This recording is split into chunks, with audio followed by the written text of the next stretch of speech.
Shalom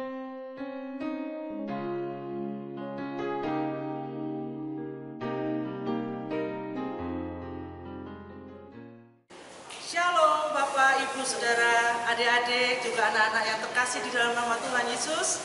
Selamat hari Minggu, selamat datang di dalam ibadah Minggu Prapaskah 6 atau Minggu Palma 5 April 2020. Hosana!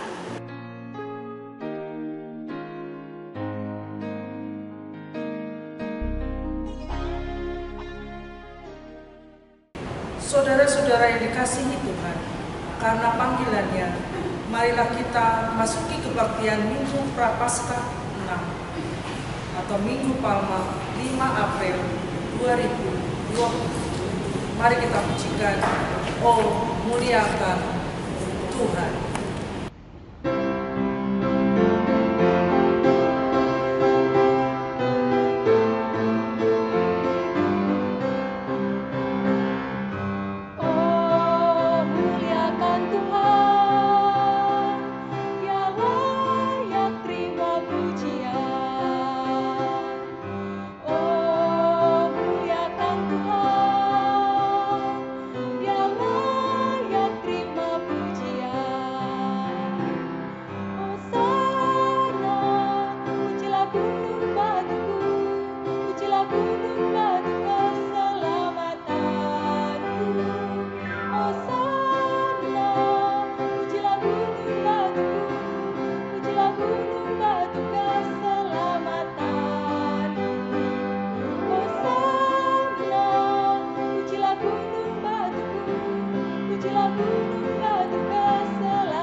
Kebaktian minggu ini kita alaskan dalam pengakuan. Pertolongan kita adalah dalam nama Tuhan yang menjadikan langit dan bumi.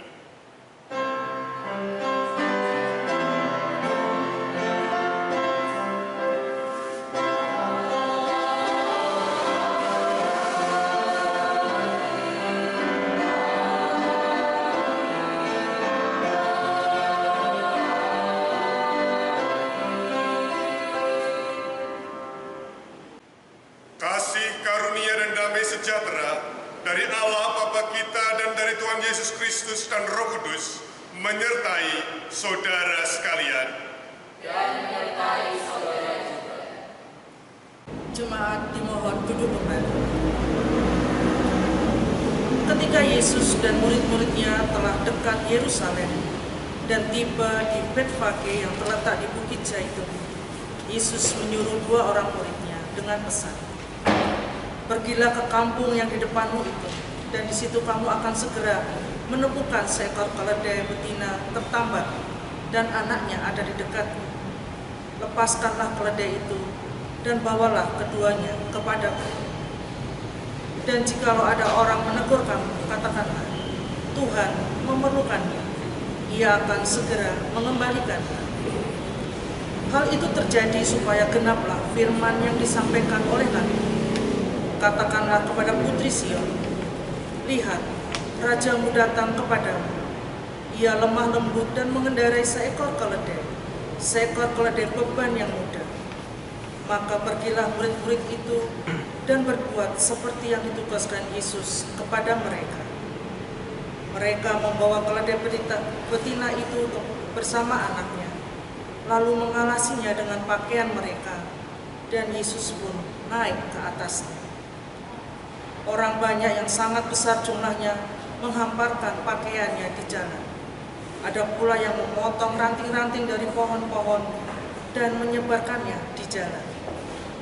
Dan orang banyak yang berjalan di depan Yesus dan yang mengikutinya dari belakang berseru katanya, "Hosana bagi anak Daud. Diberkatilah dia yang datang dalam nama Tuhan. Hosana di tempat yang maha tinggi." Dan ketika ia masuk ke Yerusalem, gemparlah seluruh kota itu, dan orang berkata, "Siapakah orang ini?" Dan orang banyak itu menyambut, "Inilah Nabi Yesus dari Nazaret di Galilea."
Tuhan Maha Pengasih, rasa syukur kami haturkan kepadamu bersama keluarga.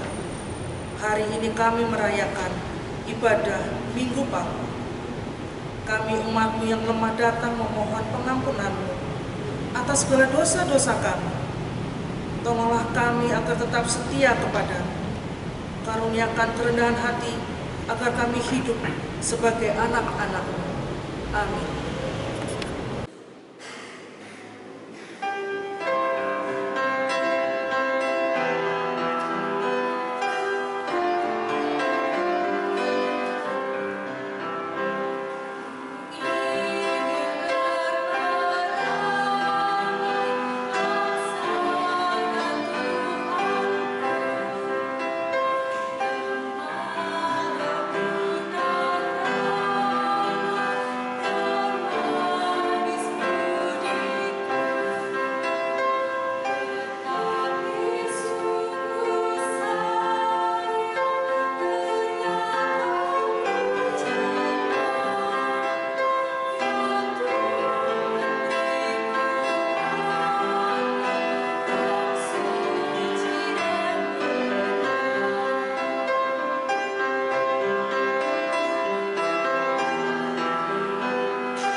Ya Allah, kami bersyukur kepadamu karena tuntunan dan kasih karunia yang telah menjadikan kami bersekutu pada saat ini di tempat kami masing-masing. Maka biarlah Roh Kudus-Mu yang memampukan kami untuk mendengarkan, merenungkan, dan melakukan firman-Mu. Dalam nama Tuhan kami Yesus Kristus kami berdoa. Amin.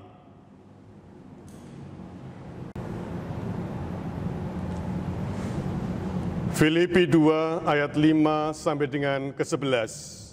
Nasihat supaya bersatu dan merendahkan diri seperti Kristus. Hendaklah kamu dalam hidupmu bersama menaruh pikiran dan perasaan yang terdapat juga dalam Kristus Yesus, yang walaupun dalam rupa Allah tidak menganggap kesetaraan dengan Allah itu sebagai milik yang harus dipertahankan, melainkan telah mengosongkan dirinya sendiri dan mengambil rupa seorang hamba dan menjadi sama dengan manusia. Dan dalam keadaan sebagai manusia, ia telah merendahkan dirinya dan taat sampai mati, bahkan sampai mati di kayu salib.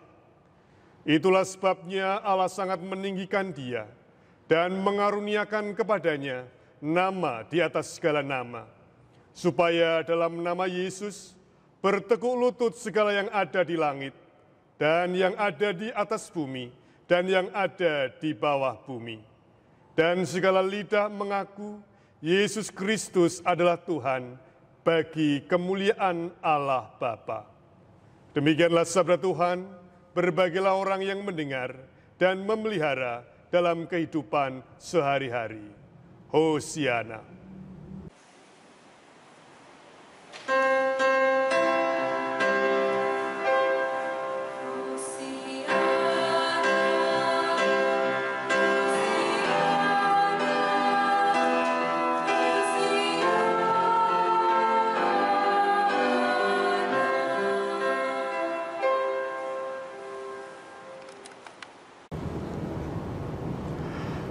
Jaranan, jaranan, jarane, jaran teji, sing numpak ndorobe, sing ngiring para mantri, jrek-jrek nong, jrek-jrek kung, jrek-jrek turut lurung. Barangkali saudara-saudara pernah mendengar lagu ini. Mungkin juga di antara kita pernah menarikannya. Lagu ini pernah trending pada zamannya, jauh sebelum TikTok ada. Lagu dolanan yang dilakukan dengan gembira oleh anak-anak kecil. Mereka sambil menari membayangkan kuda yang gagah. Sambil menari mereka membayangkan naik di atas kuda yang lincah. Kudanya saja gagah, apalagi ndorobei yang menaikinya.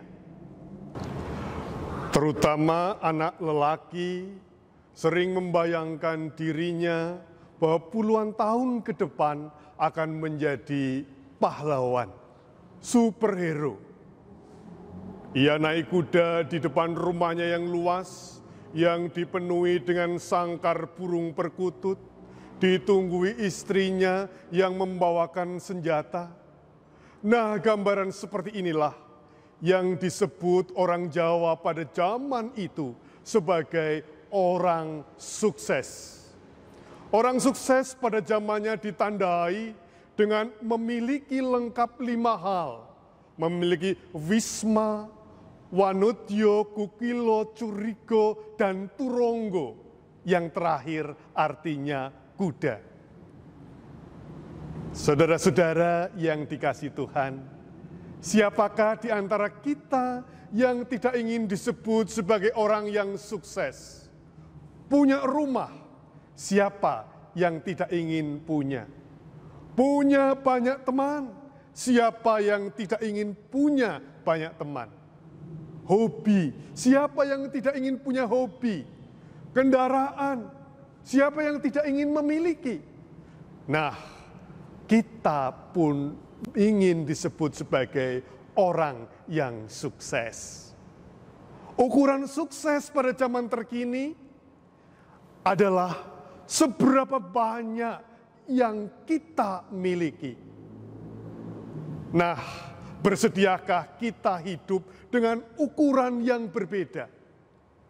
Seberapa banyak, bukan yang kita miliki, tetapi seberapa banyak yang bisa kita beri.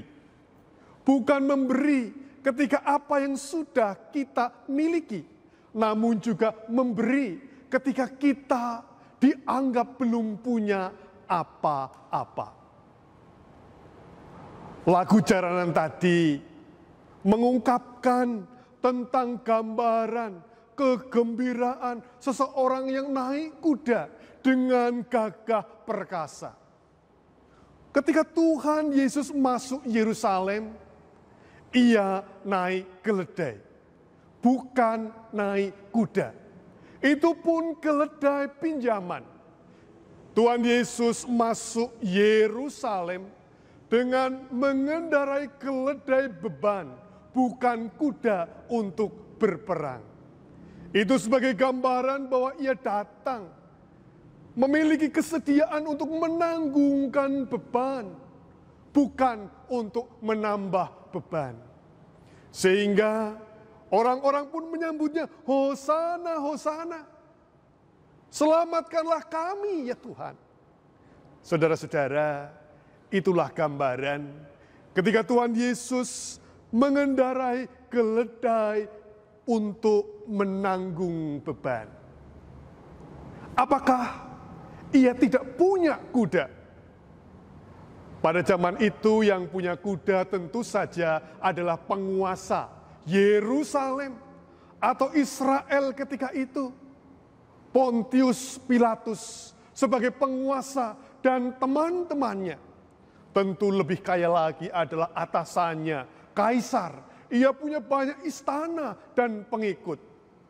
Maka jika ukurannya adalah kepemilikan, apakah dengan demikian Pilatus lebih sukses daripada Yesus? Apakah Pilatus itu berarti adalah orang yang paling banyak memiliki daripada Yesus? Mungkin, tapi belum tentu. Filipi 2 ayat 5b dikatakan di sini, yang terdapat juga dalam Kristus Yesus, yang walaupun dalam rupa Allah, tidak menganggap kesetaraan dengan Allah itu sebagai milik yang harus dipertahankan, melainkan telah mengosongkan dirinya sendiri dan mengambil rupa seorang hamba dan menjadi sama dengan manusia. Jika Pilatus beserta dengan kawan-kawannya memiliki kuda dan mungkin dengan peternakannya, kemudian juga memiliki mereka yang mengembalakan, yang menjaga, yang memberi makan, saya membayangkan lebih lagi Tuhan Yesus yang datang dari surga. Tentu fasilitasnya VIP, very important person. Ia memiliki banyak dan segala hal, namun ia tidak berhenti dengan memiliki, melainkan lebih jauh mengosongkan dirinya dan mengambil rupa seorang hamba.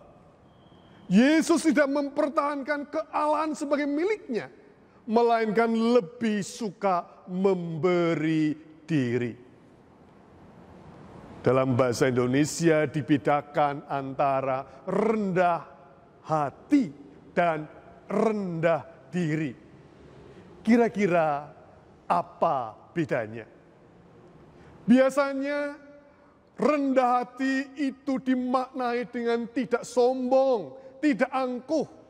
Sedangkan rendah diri dimaknai sebagai merasa diri kurang.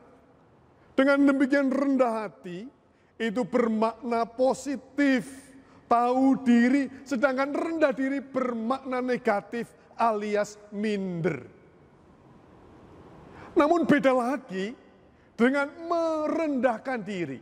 Sebuah tindakan yang sengaja. Bisa jadi ia memang rendah hati dengan merendahkan diri. Tapi bisa juga malah sombong ketika merendahkan diri di atas gunung. Itu berarti merendahkan diri sesungguhnya sedang meninggikan nama. Saudara-saudara, dalam Filipi 2 ini menggambarkan totalitas Allah. Allah yang hadir di dalam Yesus Kristus bukan sekedar sedang rendah hati demi sopan santun, melainkan sepenuh hati. Bukan merendahkan diri, melainkan memberi diri sepenuhnya. Bukan hanya demi kesenangan orang lain, melainkan demi kemaslahatan dan demi keselamatan orang lain. Dengan cara bukan sekedar menjadi manusia, melainkan lebih rendah menjadi hamba. Yesus yang hadir di tengah dunia, yang menyatakan diri dengan kerendahannya, sesungguhnya sedang mengungkapkan dua hal ketika itu. Yang pertama, biasanya di dalam area pemerintahan kekuasaan Yunani Romawi, dewa-dewi dikisahkan bersalin rupa, entah menjadi binatang ataupun menjadi manusia untuk mengambil keuntungan. Tetapi Yesus justru bersalin rupa menjadi manusia, menjadi hamba, memberi diri demi keuntungan orang lain. Dan yang kedua, dibandingkan juga ketika Tuhan Yesus bersalin rupa menjadi hamba, dibandingkan dengan penguasa Yunani Romawi ketika itu, Gaius, Pilatus, dan para pembesar-pembesar lainnya. Mereka adalah para manusia yang berkuasa, yang kemudian hendak menjadikan kekuasaannya berpusat juga demi keuntungannya dirinya sendiri dengan mengklaim bahwa dirinya adalah keturunan dewa-dewi atau yang ilahi. Yesus Kristus hadir di tengah-tengah manusia untuk menjadikan dirinya sungguh-sungguh memberikan keuntungan, keselamatan bagi manusia, meskipun ia menjalani itu dengan kerendahan, dengan ketulusan dan kerelaan. Ia tidak membawa kereta perang, tetapi keledai dan perdamaian. Ini menjadi ungkapan kita tentang bagaimana kerendahan menjadi jalan keselamatan, menjadi jalan perdamaian, menjadi manfaat bagi kehidupan. Ada kisah 2 ekor kambing jantan. Keduanya bertemu di sebuah jembatan kecil dan di bawahnya jurang yang dalam. 2 kambing jantan yang siap-siap untuk saling mengadu. Siapa yang paling jago, siapa yang paling hebat, berpikir kalau bertengkar di atas jembatan sempit, menang jadi arang, kalah jadi abu. Bisa-bisa semuanya jatuh ke dalam jurang. Apa yang dilakukan keduanya? Keduanya saling merendahkan diri. Yang satu bersedia untuk memberi jalan yang lain dengan cara diinjak, dan yang lain mengucapkan terima kasih.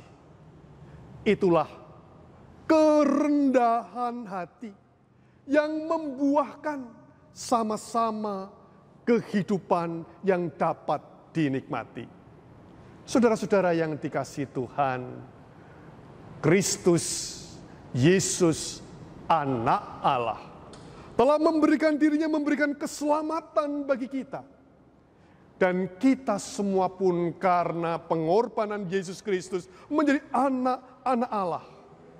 Bersediakah kita untuk merendahkan hati kita, merendahkan hidup kita demi menghadirkan kehidupan yang damai, yang berguna, yang bermanfaat seperti terang dan garam.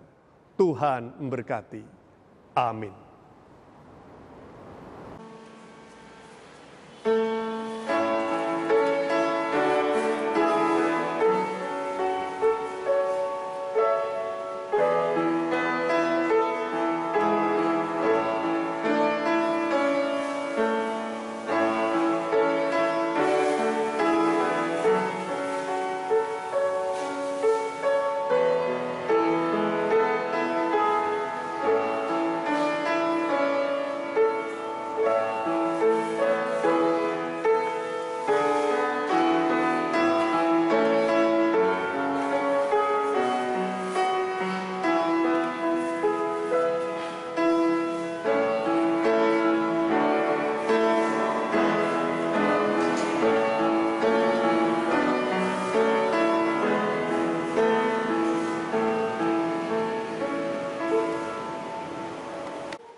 Marilah memperbarui iman kita dengan mengucapkan pengakuan iman rasul. Aku percaya kepada Allah Bapa yang Maha Kuasa, Khalik langit dan bumi, dan kepada Yesus Kristus, Anaknya yang tunggal Tuhan kita, yang dikandung daripada Roh Kudus, lahir dari darah Maria, yang menderita di bawah pemerintahan Pontius Pilatus, disalibkan, mati dan dikuburkan, turun ke dalam kerajaan maut. Pada hari yang ketiga, bangkit pula dari antara orang mati, naik ke surga, duduk di sebelah kanan Allah, Bapa yang Maha Kuasa, dan akan datang dari sana untuk menghakimi orang yang hidup dan yang mati. Aku percaya kepada Roh Kudus, gereja yang kudus dan hak, persekutuan orang kudus, pengampunan dosa, bangkitan daging, dan hidup yang kekal. Marilah kita menaikkan syukur dan syafat kita di hadapan Allah. Ya Allah Bapa yang Maha Kasih, kepadamu kami menyerahkan kehidupan kami. Ajarlah dan tuntunlah kami untuk berendah hati, memberikan diri dengan sepenuhnya, sehingga sungguh-sungguh gerejamu di dunia ini menjadikannya sebagai persembahan yang terbaik. Kami mohon berkat-Mu untuk setiap peristiwa yang terjadi di muka bumi ini, kiranya Engkau yang memberikan kekuatan dan memberikan kepada kami tuntunan, sehingga kami diperkenankan untuk menjadikan kehidupan kami menjadi lebih kuat, menjadi lebih baik, meskipun di berbagai-bagai keadaan. Berkatilah setiap para pemimpin bangsa-bangsa, agar bekerja sama bahu-membahu, menjadikan kehidupan ini boleh untuk merasakan kelegaan atas pandemi yang sedang terjadi. Demikian juga kami mohon berkat-Mu untuk para pemimpin kami, bangsa Indonesia. Biarlah sungguh-sungguh mengutamakan kesejahteraan bersama, menjadikan hal ini akan kehidupan yang lebih baik bagi kami. Kami mohon berkat-Mu untuk gereja-gereja Tuhan, biarlah menjadi terang dan garam, menjadi suluh, memiliki manfaat dalam kehidupan sehari-hari. Demikian juga gereja Tuhan di tempat ini, GKJ Wisma Pandunggal Merican, Tuhan berkati. Sehingga kami selaku jemaat, selaku majelis gereja, aktivis, dalam kepengurusan blok-blok, tim-tim, kepanitiaan, maupun komisi-komisi, biarlah kami mempersembahkan diri kami. Kami mohon berkat-Mu, untuk keluarga yang ditinggalkan oleh Ibu Aminah Sri Winarno, berikanlah kekuatan dan penghiburan untuk melanjutkan kehidupan. Demikian juga untuk setiap pelayanan yang boleh dilakukan oleh setiap sahabat-sahabat kami, sungguh menjadikan kedamaian, persekutuan yang indah dalam setiap kehidupan. kami ingin menyerahkan kebahagiaan yang sedang dialami oleh sahabat-sahabat kami yang berulang tahun, Bapak Wahyudi, Ibu Purwaningsih, Ibu Krisnati Chandra Dwi Payani, Bapak Suwarno, Dimas, Ibu Maria Aprilia Widiani, Gilang Tri Utomo, dan Riyatno. Tambahkanlah hikmat, kebijaksanaan, dan kelimpihan berkat yang dari Tuhan. Semuanya ini kami serahkan setiap pergumulan kami satu persatu, baik anak-anak, remaja, pemuda, dewasa, adiuswo, keluarga kami, ekonomi kami, kesehatan kami, ke dalam tangan kasih-Mu. Dalam Kristus Yesus kami berdoa. Amin. Kini kita diberikan kesempatan untuk mempersembahkan apa yang kita miliki. Ayat persembahan diambil dari 2 Tawarik 31 ayat 12a. Dan dengan setia mereka membawa segala persembahan khusus, persembahan persepuluhan, dan persembahan-persembahan kudus itu ke sana.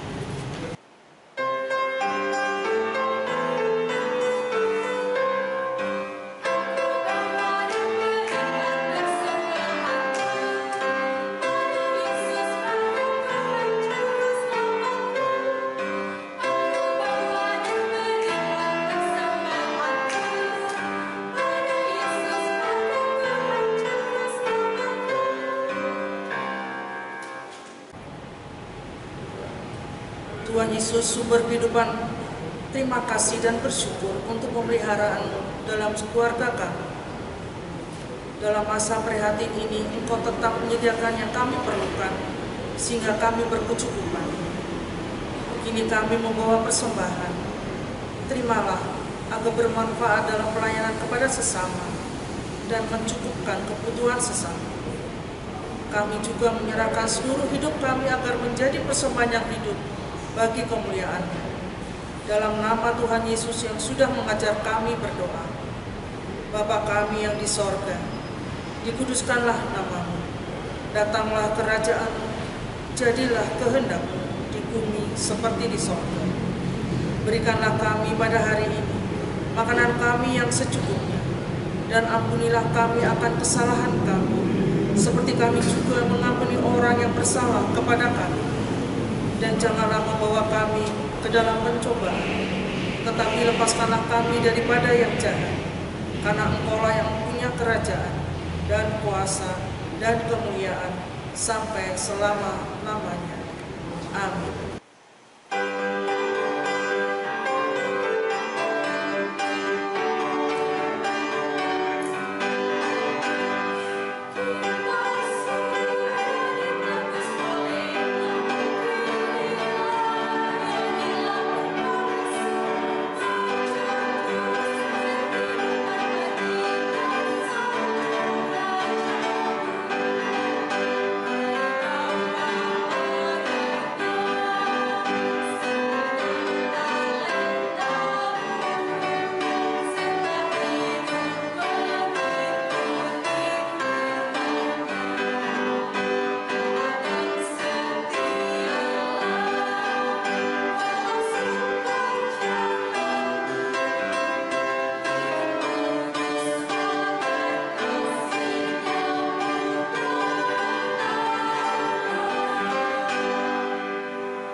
Undurlah dari tempat ini, pergilah, jadilah saksi Tuhan Yesus Kristus yang rendah hati dan bersedia mengorbankan diri. Terimalah berkat dari Tuhan. Kasih karunia dari Allah Bapa, damai sejahtera dari Tuhan Yesus Kristus, serta persekutuan dengan Roh Kudus menyertai saudara sekalian. Amin.